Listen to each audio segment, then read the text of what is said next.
यो वीर शिव सिद्धांतं स्थापयामास भूतं सांबदे नमः पार्वते शिव हर हर हर श्रीमद्गुरु पंचाचार्य महाराज की जगत ज्योति महात्मा बसवेश्वर सद्गुरु होगी स्वामी महाराज अक्रमा देवी माता की जय मंगलम जय नमः पार्वते शिव हर हर हर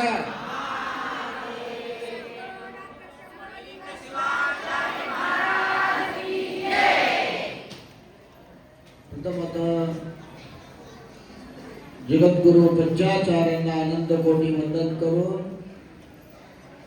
दसवादी प्रमकर ध्यान करो आमच्या पीठाने महामहिमा सद्गुरु हौगी स्वामींना आनंद कोटी प्रणाम करो आजचे या गुरुपौर्णिमा समारंभ आजचे या पवित्र गुरुपौर्णिमा समारंभ आजच्या या गुरुपौर्णिमा समारंभामध्ये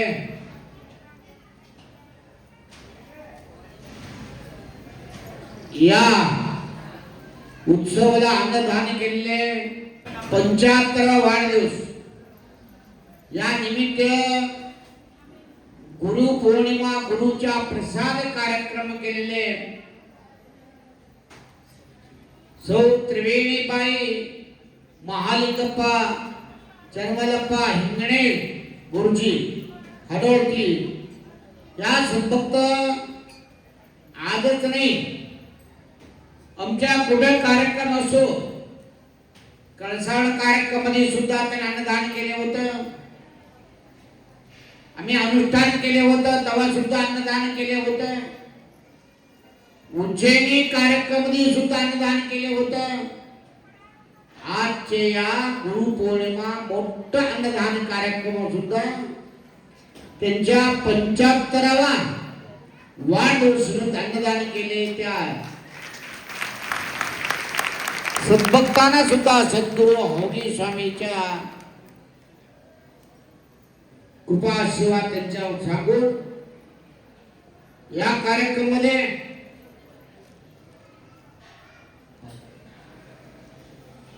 बालिकाबाई शिवराज मुळे त्यांनी सुद्धा कार्यक्रमाला पहिल्यापासून अनुदान केले ते सुद्धा सद्गुरूची कृपा सेवा या कार्यक्रमाने सेवा केलेले आपले वैदिक मंडळ आपल्या महिला मंडळ युवक मंडळ आपल्या मठाचे कमिटीचे सर्व सद्भक्त मंडळ या कार्यक्रमाने भाग घेतलेले सर्व भाविक शिष्यमंडळ उदगीरचे असो कर्नाटका महाराष्ट्र आंध्र तेलंगणा सर्व भागातून आता किती लोक बसले एवढे डबल लोक पाटे दर्शन करून गेलेली आहे भरपूर लोक या वर्षी दर्शन गुरु दर्शनसाठी येऊन दर्शन करून तीर्थ प्रसाद करून गेलेली आहे गडबड लोक गेलेली आहे निवांत लोक बसलेली आहे सर्वांना सद्गुरूची कृपा असेल थोडं शांत बसा दरवर्षी तुम्हाला सांगतो मी 365 दिवस तुम्हाला आहे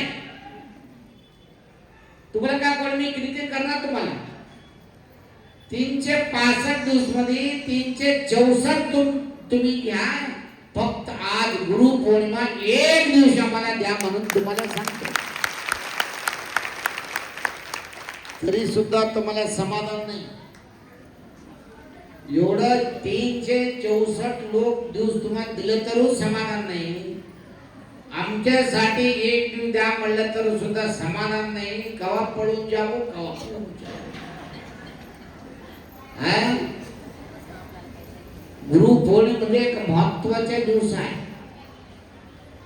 गुरुचा दिवस आहे व्यास महर्षींना या गुरु सेवा कसं करू गुरुच्या प्रदक्षिण कसं करू गुरु म्हणजे एक महत्वाच्या ठिकाणी दिलेली आहे गुरु हे 2 अक्षराचे अर्थ काय गु म्हणजे अंधकार रु म्हणजे उज्ज्वल घरामध्ये अंधार पडलं काय करणार तुम्ही काय करणार दिवा लावते का नाही?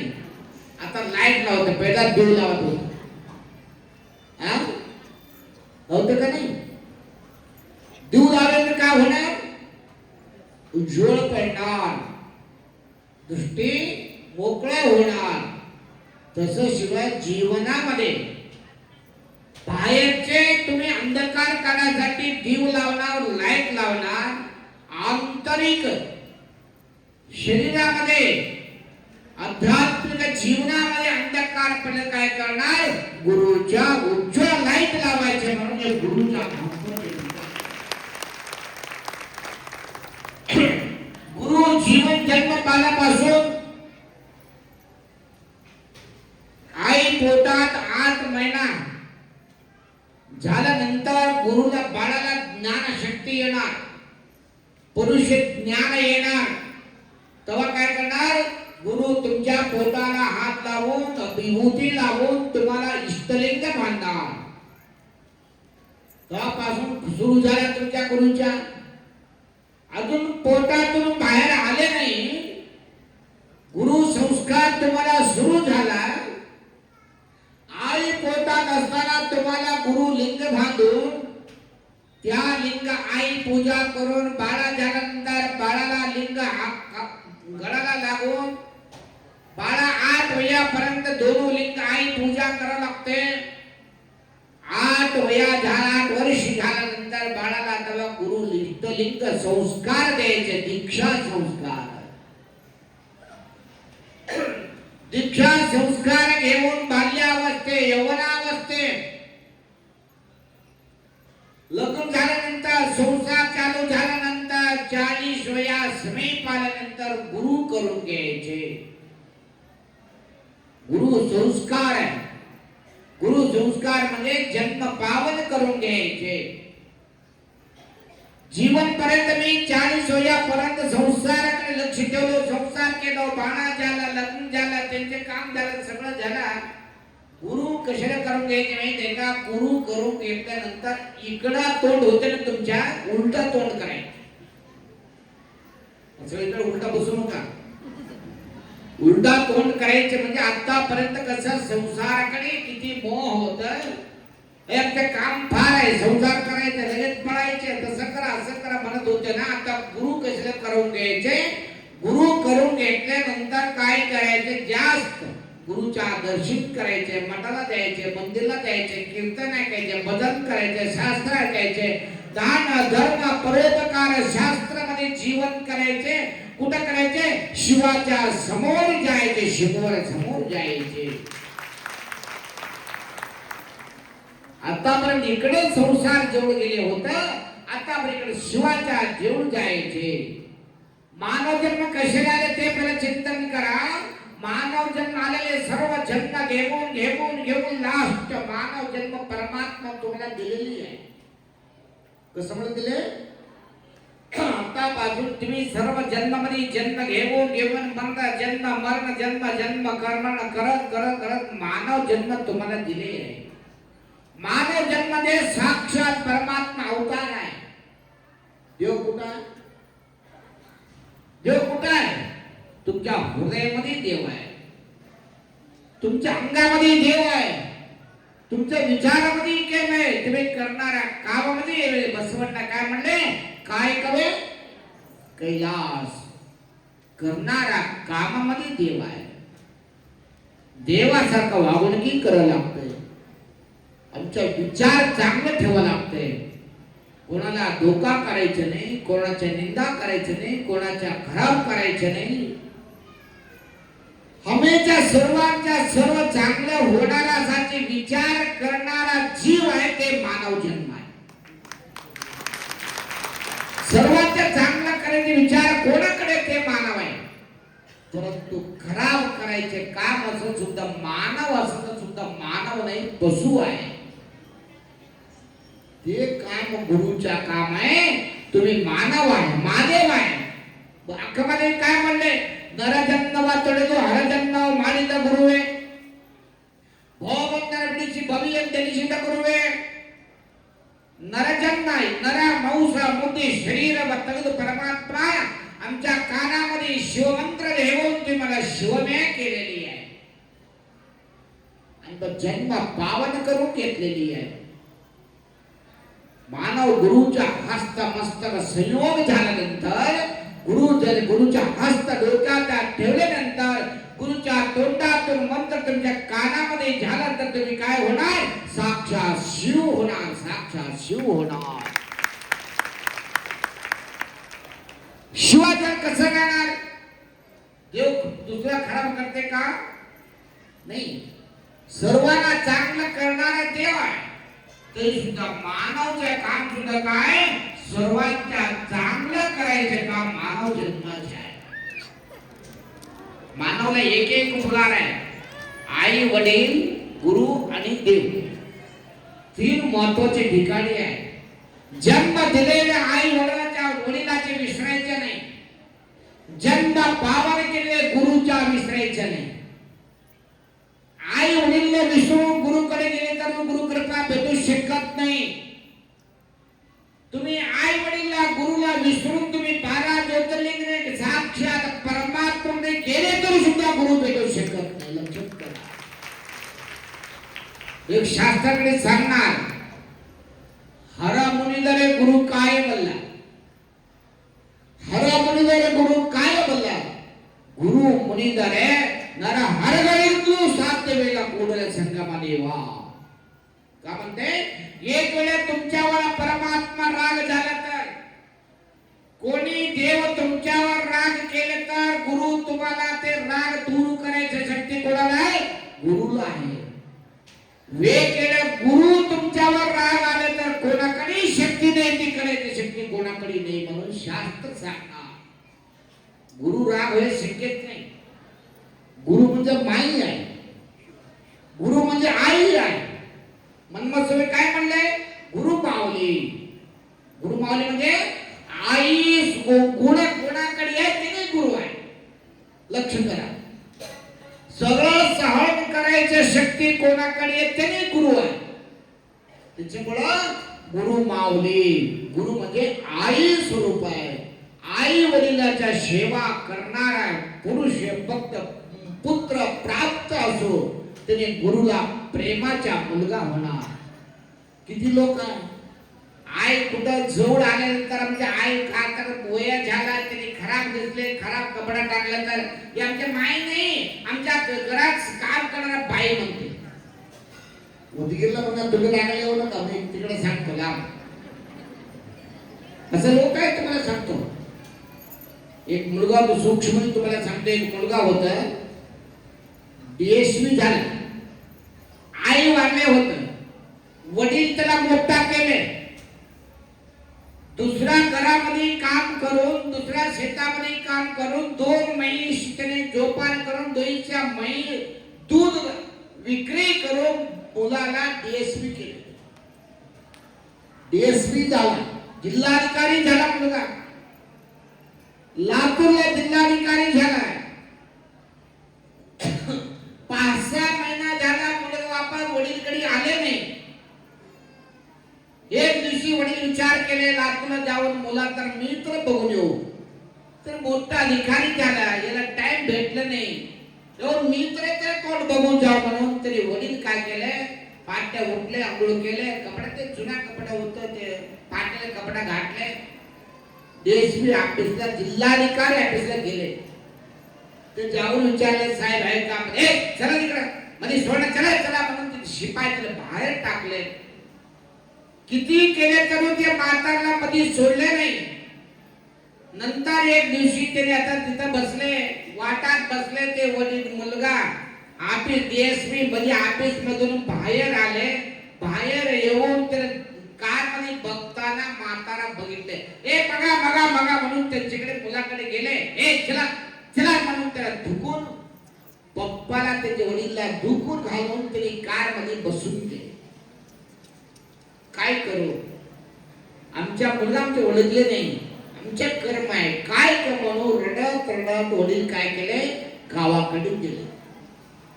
काय केलं माहिती आहे? मुलगा लगेच एक पॅकेट मध्ये एक 10,000 रुपये घालून एक चिठ्ठी लावून लिहून ठेवली, त्याच्यामध्ये देऊन पाठवून दिले. कोणाला? वडीलकडे. वडीलला पोस्टला पैसा टाकला, ते चिठी टाकल्यानंतर चिठी त्यांच्या वडीलकडे गेल्यानंतर ते चिठी आल्यानंतर वडील काढून बघितले, त्याच्यामध्ये 10,000 रुपये होते. 10,000 रुपये काढले, त्याच्यामध्ये एक चिठी होती. चिठी बघितले, काय दिले त्याच्यामध्ये, पप्पा तुम्ही आजपासून आमच्याकडे येऊ नका, तू आमच्याकडे येऊ नका. कसे त्यांचे डोळे नव्हतं, कोणाचे, वडीलचे. तुझ्या एक डोळा अंधा आहे, तुला बघून आमच्या ऑफिस मध्ये अपहास्य करते लोक. तू डोळ्या अंधा माणूस आमच्याकडे येऊ नका, तुला महिना पैसा घालतो, तिथं जेवून आराम करत राहा, आमच्याकडे येऊ नका. आमच्या ऑफिसला येऊन तोंड, तुझ्या एक डोळ्या नसलेले तोंड दाखवू नका, खराब दिसते म्हणून चिठ्ठी मध्ये लिहिलं होतं. ते वडील काय केले, त्याने लिहित होत एक चिठ्ठी मध्ये, मुलगाला एक चिठ्ठी लिहिली, वापस पैसा खिचून टाकले, वापस मुलगाला पाठवून दिले. 3 दिवस नंतर चिठ्ठी ते मुलाकडे आले. मुलगा काढून बघितले, पैसा वापस, का बरं तुमचे पप्पा वापस पैसे टाकले म्हणून चिठ्ठी काढले, चिठ्ठी मध्ये वाचले. मग मुलगा, तुझा पैसा मला नको, तुझे काही नको, तू एक काम करा, तू लहान असताना तू एक लाकडी घेऊन खेळताना लाकडी तुझ्या डोळ्यामध्ये गेले होता, एक डोळ्यात तुझ्या गेले होता. त्यावेळेला डॉक्टरांना सांगितलं, मी तर मरून जाणार आहे, आमच्या मुलाच्या डोळ्यात चांगला पाहिजे म्हणून आमच्या डोळ्यात तुला दिले, मी अंधा झाला. आता एक काम करा, पैसा घ्यायचं घाय नको, आज येऊन आमच्या डोळ्या आम्हाला द्या, पैसा घ्यायचं काय देऊ नका म्हणून चिठ्ठी मध्ये जाऊन दिली. मुला चिठ्ठी बघितले, डोळ्या भरून पाणी आणले, रडू आले, तेव्हा ज्ञान आले.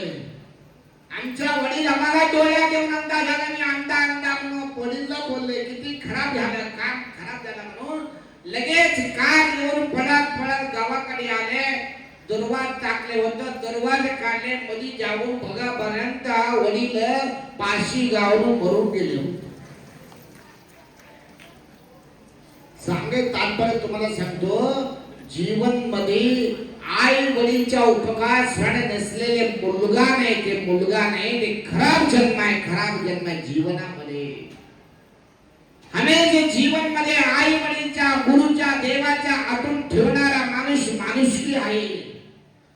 कोणाकडे आई वडीलच्या, गुरुच्या, देवाच्या उपकार सण कोणाकडे नाही, ते माणुसकी नाही. त्याच्यामुळं मानव जन्म उद्धार केलेले, गुरु जन्म दिलेले, आई वडीलला जीवनामध्ये पवित्र स्थान आहे. त्याच्यामुळं गुरुला कवा विसरायचं नाही, देवाला विसरायचं नाही, आई वडीलला विसरायचं नाही. शरीर एक वेळ आलेली आहे, उद्या जाणार आहे, किती दिवस जाणार कोणाला शाश्वत नाही. आलेला जन्म एक दिवशी जाणार आहे, राहणारापर्यंत चांगला राहा. या दिवस कवा काय येते माहिती नाही, कवा भूकंप येते, कवा प्लेग रोग येते, कवा चिकनगुनिया येते, कवा कोरोना येते, कवा माहिती नाही, कवा जीव जाणारा माहिती, कवा हात आणणार, कवा काय होणार, काय करून एक दिवशी होणार आहे, जाणार आहे, शरीर आहे. कोण शाश्वत आहे सांगा? फार पैसा असलो शाश्वत आहे का? फार मोठा अधिकारी असलेले त्यांनी शाश्वत आहे का? आम्ही गुरु आहे, देव म्हणून तुम्ही मान्य कर, आम्ही तिथं शाश्वत आहे का? कोणी शाश्वत नाही. त्याच्यामुळे जन्मामध्ये तुम्हाला अधिकार दिलेले, चांगला ती बघा. तुम्ही थोडा विचार करा, तुम्ही एवढा मठामध्ये आराम बसले, घरामध्ये मुलगा आहे, मुलगी आहे, बायको आहे, नवरा आहे, सगळं आराम आहे, बसायला पलंग आहे, गादी आहे, पैसा आहे, जेवण आहे, दूध आहे, शेत आहे, सगळं तुम्हाला आहे. तुम्ही एवढं चिंता करवाले, रोज झोपणार लोक कसं करणार? कसं करते सांगा? त्याला चिंता आहे का नाही? त्यांनी माणूस आहे का नाही? विचार करा. रोड लोकणार किती लोक आहे, रोडवर जेवणारे किती लोक आहे, भिक्षा मागून जेवणारे किती लोक आहे जगामध्ये. त्याच्यापेक्षा तुम्ही सुख आहे का नाही? आहे का नाही? त्याच्यामुळे तुम्ही म्हणायचे आमच्या जन्माने काय तर हवे स्वामीचा उपकार आहे म्हणायचे. भागू स्वामी आठवण करायचे जन्मामध्ये काय तर जर आई वडील तुमच्या आई वडील पुण्य केलेली आहे, तुमच्या नवरा पुण्य केलेली आहे, तुम्ही पुण्य केलेली आहे, काय करा गुरुचा आशीर्वाद आहे, त्याच्यामुळं चांगलं वागणूक ठेवा, चांगला विचार करा. मानव जन्म शाश्वत होणार आहे. त्याच्यामुळं उचित जास्त त्याला जास्त मी सांगणार नाही. भरपूर आमच्या प्रवचन तुम्ही सांगित ऐकलेली आहे. आज गुरु पौर्णिमा बघा, आतापर्यंत पावसच नव्हतं, होते का? आज बघा, काल रात्रीपासून आतापर्यंत पावसाचं बंद नाही. गुरु पौर्णिमे दिवशी गुरुच्या पासून पाऊस. रैत किती चिंतामध्ये होत. अजून कोणाकडे फिरणी केली नाही, अजून कोणाकडे पाऊस आल्याचा परिस्थिती आहे. परंतु गुरुच्या पौर्णिमा दिवशी गुरुच्या आशीर्वादामुळे सगळ्याकडे संतृप्ती पाऊस आलेली आहे. हे पवित्र आहे. त्याच्यामुळं चांगलं वागणुकी कुठं आहे, चांगले विचार कुठं आहे, तिथं देव आहे, तिथं देव आहे. त्याच्यामुळं सर्व तुम्ही देवाच्या स्वरूप आहे, देवाच्या स्मरण आहे. आतापर्यंत सर्वांना तीर्थ प्रसाद घेतलेली आहे. गुरुच्या पादपूजा रुद्राभिषेक झाला. आता सर्वांच्या तीर्थ आरती होणार. सर्वांना समाधान शांतीतून आरती करा. आरती झाल्यानंतर समाधानातून तीर्थ घ्या. एकावर एक पडायचे, एकावर दरवर्षी सांगतात, दरवर्षी तसंच करणार. कोण इकडं तर वर येणार, इकडं तर वर येणार, इकडं तर वरून येणार, कुठं पडणार काय माहित नाही मला. असं गर्दी करून नका. तुला शांत समाधान वाटणारा तुम्ही बसले ठिकाणी तीर्थ देणार.